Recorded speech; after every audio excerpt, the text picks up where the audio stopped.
Hi, I'm Lawson Thomas and we farm here in Mulwala in southern Riverina, and we're a mixed farm, cropping and sheep, do a little bit of hay and try and dabble in a few different things. I want to be part of the early sowing trial, mostly for grazing for us, so we can use a variety, Illabo, and put the sheep on it early, utilise the irrigator and water it up and more urea and still get a decent crop out of it. Rainfall would have been one of the issues, I suppose, but having the irrigator obviously helped that. Early sowing can definitely benefit on the weather patterns. If you know there's a rain coming and it's early, you can sow early obviously with this variety, and sowing early gets you the advantage of getting the crop up and established. So we did do we pre-watered it and then did a weed kill, and then up until a week ago it was very dry for 4 weeks, I think. Spun it around 3 times during those weeks. I think we're putting up to an inch on at a time. This would be our first time doing it. We've never grown this variety before. I'm very happy with it though. It was interesting having that under the pivot with the amount of fungicides that you could do on it. But definitely if you had a bigger scale, I think you'd be doing more fungicides on it. Frost has been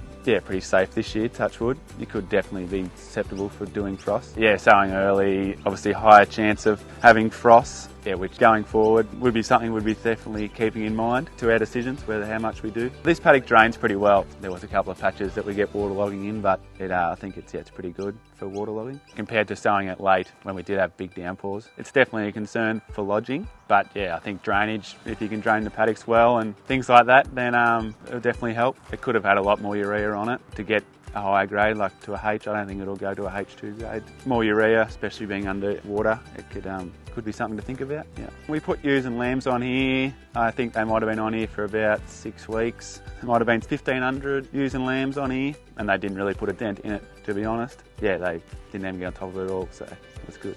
We put them on fairly late, to be honest. There was a growth stage. It was well and truly going when we put them on. Didn't let them chew it back down under 100 mils. Next year we'll grow some and it won't be under irrigation, so early sowing will be a benefit if we get early rain. That's something I'm going to learn next year, I suppose. Obviously the urea application, put as much N into it as you can at the right times, especially if you are grazing it. Even strip grazing and things like that, it'd be a timely thing to get it to come back evenly. I'm Rhiannan McPhee, a project officer for Riverine Plains. With early sowing, there's a few different ways to measure if it's successful in terms of a farmer's eyes. Obviously, you've got farmers with large programs that want to get them all in a timely manner, so sowing early can benefit them. You've got farmers with grazing enterprises, so it can help having a sort of dual purpose crop, grazing during the season and then still harvesting for grain. So in terms of the scientific metrics of success, you can look at the soil carbon and the water holding capacity of the crop, and then with the dual purpose obviously you've got the benefits with the grazing and then the benefits of the yield, and combine those together it's quite profitable to sow early. This trial is the first year we've done the trial, whereas some of the other trials within the large project have had a few years behind them, and the main reason I guess was sort of timing, and early sowing obviously needs to be sown early. Last year was the first year and it just wasn't quite ready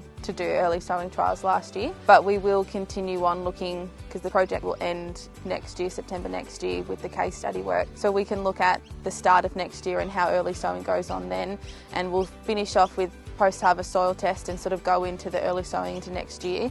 Obviously it won't be in the same paddock, but it will be on the same farm, and we'll be able to work with the farmer and understand their learnings and things they might try differently next year. I would recommend early crops to growers around the area. For people that have bigger programs, even they can start their programs earlier then and still graze them and get everything in on time, which is a major thing.